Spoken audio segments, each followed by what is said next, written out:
Hello friends, welcome to colours kitchen. ఈరోజు మన ఛానల్లో కొంచెం డిఫరెంట్ స్టైల్లో చిక్కుడుకాయని ఎప్పుడులా కాకుండా కొంచెం కొత్తగా ఫ్రై చేద్దాము. మీరు ఇలా ట్రై చేసి కనుక మీ ఇంట్లోకి పెడితే వాళ్ళకి చాలా డిఫరెంట్ టేస్ట్ అనేది మీరు కొత్తగా పరిచయం చేసినట్టు ఉంటుంది. ఫస్ట్ చిక్కుడుకాయలని చిన్న చిన్న ముక్కలుగా కట్ చేసుకొని మనము శుభ్రంగా వాష్ చేసుకొని ఇలాగ కడాయిలో వేసి కొంచెం వాటర్ వేసి తగినంత సాల్ట్ వేసి దీనైతే మగ్గించుకోవాలండి. ఇది మగ్గిలోగా మనమైతే పల్లీలు, ఎండుమిర్చి, వెల్లుల్లి, జీలకర్రని మిక్సీ పట్టుకోవాలి.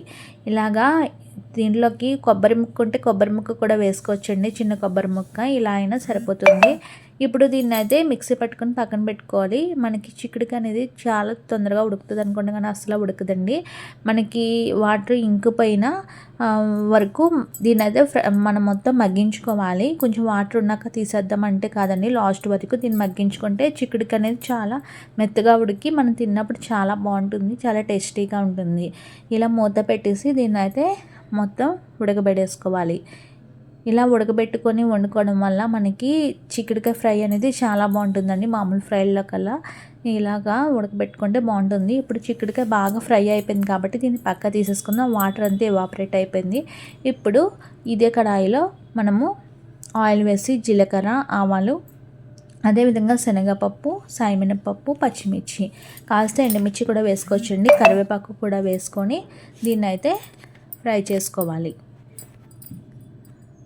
కొంచెం పసుపు కూడా వేసేసుకొని దీన్ని అయితే ఫ్రై చేసేసుకోవాలి. ఇప్పుడు దీంట్లోకి మనం రెడీ చేసుకున్న చిక్కుడుకాయలు కూడా వేసేసుకొని దీన్ని అయితే కొంచెం మగ్గించాలి. ఎందుకంటే కొంచెం తడి అనేది ఉంటుంది కదండి, ఆ తడి లేకుండా దీన్ని అయితే మూత పెట్టేసి కొంచెంసేపు ఫ్రై చేసుకోవాలి. ఇలా ఫ్రై చేసుకున్నాక ఇప్పుడు దీంట్లోకి మనము ఇందాక రెడీ చేసుకున్న ఈ పౌడర్ ఉంది కదండి, పల్లి, వెల్లుల్లి, జీలకర్ర, ఎండుమిర్చి, అది కూడా వేసేసుకోవాలి. ఇందులో కారం వేయని అవసరం లేదండి, ఎందుకంటే మనం ఆల్రెడీ ఎండుమిర్చి వేసాం కాబట్టి ఆ కారం సరిపోతుంది. ఇలా వేసేసుకొని దీన్ని ఫ్రై చేయాలి. మనం మిక్స్చర్ వేసాక కొంచెం అడుగంటుతూ ఉంటుందండి, మధ్య మధ్యలో దీన్ని కలుపుకుంటా దీన్ని మిక్స్ చేసుకుంటా దీన్ని అయితే ఒక 5 to 10 minutes అయితే వేపుకోవాలి. లాస్ట్లో సాల్ట్ చూసుకొని అడ్జస్ట్ చేసుకొని వేసుకొని దీన్ని అయితే బాగా కలిపేసి అంతేనండి, సర్వ్ చేసుకోవడమే. ఇలాగా కనుక మనము పప్పుచారులోకి, రసం, సాంబార్లోకి మనం కనుక దీన్ని సైడ్ డిష్గా పెట్టుకున్నా లేకపోతే దీంతో తినేసినా చాలా బాగుంటుంది. ట్రై చేయండి, కొత్తగా వెరైటీగా ఉంటుంది. నచ్చితే లైక్ చేయండి, షేర్ చేయండి. Thanks for watching. Please subscribe my channel.